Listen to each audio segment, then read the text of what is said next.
अनुसार अपने जीवन में आए कठिन दुखों से मुक्ति पाने के लिए मीरा घर परिवार छोड़कर वृंदावन में जा बसी थी और कृष्ण प्रेम में लीन हो गई थी। उनकी रचनाओं में उनके आराध्य श्री कृष्ण कहीं निर्गुण निराकार ब्रह्मा अर्थात जिसका कोई रूप आकार न हो ऐसे प्रभु, कहीं सगुण साकार गोपी वल्लभ श्री कृष्ण और कहीं निर्मोही परदेसी जोगी अर्थात जिसे किसी की परवाह नहीं ऐसे संत के रूप में दिखाई देते हैं।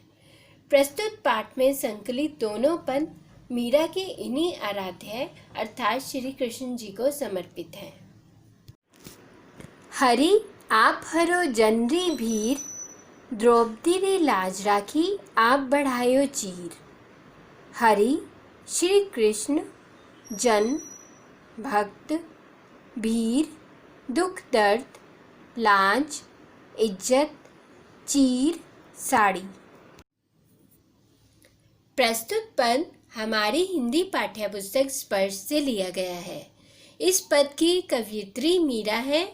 इस पद में कवयित्री भगवान श्री कृष्ण के भक्त प्रेम को दर्शा रही हैं और स्वयं की रक्षा की गुहार लगा रही हैं।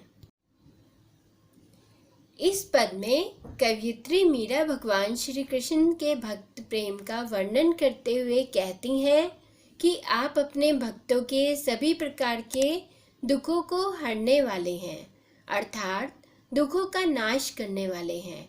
मीरा उदाहरण देते हुए कहती हैं कि जिस तरह आपने द्रौपदी की इज्जत को बचाया और साड़ी के कपड़े को बढ़ाते चले गए। भगत कारण रूप नरहरि, धरियो आप शरीर, बूढ़ तो गजराज राख्यो काटी कुज्जर पीर। दासी मीरा लाल गिरधर, हरो मारी भीर। नरहरि नरसिंह अवतार, शरीर शरीर। गजराज हाथियों का राजा एरावत, कुज्जर हाथी। काटी मारना, लाल गिरधर श्री कृष्ण, महारी हमारी। जिस तरह आपने अपने भक्त प्रहलाद को बचाने के लिए नरसिंह का शरीर धारण कर लिया और जिस तरह आपने हाथियों के राजा भगवान इंद्र के वाहन एरावत हाथी को मगरमच्छ के चंगुल से बचाया था, हे श्री कृष्ण उसी तरह अपनी इस दासी अर्थात भक्त के सारे दुख हर लो अर्थात सभी दुखों का नाश कर दो।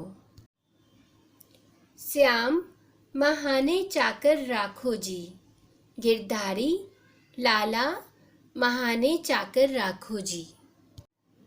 इस पद में कवयित्री मीरा श्री कृष्ण के प्रति अपने प्रेम का वर्णन कर रही हैं और श्री कृष्ण के दर्शन के लिए वह कितने व्याकुल है यह दर्शा रही हैं। इस पद में कवयित्री मीरा श्री कृष्ण के प्रति अपनी भक्ति भावना को उजागर करते हुए कहती हैं कि हे श्री कृष्ण मुझे अपना नौकर बनाकर रखो अर्थात मीरा किसी तरह श्री कृष्ण के नज़दीक रहना चाहती है, फिर चाहे नौकर बनकर ही क्यों न रहना पड़े। चाकर रहस्यों बाग लगास्यूं, नित उठ दर्शन पास्यूं। बिंद्रावनरी कुंज गली में गोविंद लीला गास्यूं। चाकर नौकर, रहस्यों रहकर, नित हमेशा, दर्शन दर्शन। मीरा कहती हैं कि नौकर बनकर मैं बगीचा लगाऊंगी ताकि सुबह उठकर रोज आपके दर्शन पा सकूं। मीरा कहती हैं कि वृंदावन की संकरी गलियों में मैं अपने स्वामी की लीलाओं का बखान करूंगी। चाकरी में दर्शन पास्यूं, सुमरन पास्यूं खर्ची। भाव भक्ति जागीरी पास्यूं, तीनों बातां सरसी। जागीरी साम्राज्य, कुंज संकरी। मीरा का मानना है कि नौकर बनकर उन्हें 3 फायदे होंगे। पहला, उन्हें हमेशा कृष्ण के दर्शन प्राप्त होंगे। दूसरा, उन्हें अपने प्रिय की याद नहीं सताएगी। और तीसरा, उनकी भाव भक्ति का साम्राज्य बढ़ता ही जाएगा। मोर मुकुट पीतांबर सोहे, गल वैजंती माला, बिंद्रावन में धेनु चरावे मोहन मुरली वाला। पीतांबर पीले वस्त्र, धेनु गाय। मीरा श्री कृष्ण के रूप का बखान करते हुए कहती हैं कि उन्होंने पीले वस्त्र धारण किए हुए हैं, सर पर मोर के पंखों का मुकुट विराजमान है और गले में वैजंती फूल की माला को धारण किया हुआ है। वृंदावन में गाय चराते हुए जब वह मोहन मुरली बजाता है तो सबका मन मोह लेता है। ऊंचा ऊंचा महल बनावे, बीच बीच राखू बारी, सावरियारा दर्शन पास्यो, पहर कुसुम्बी साड़ी। बारी बगीचा, पहर पहनकर।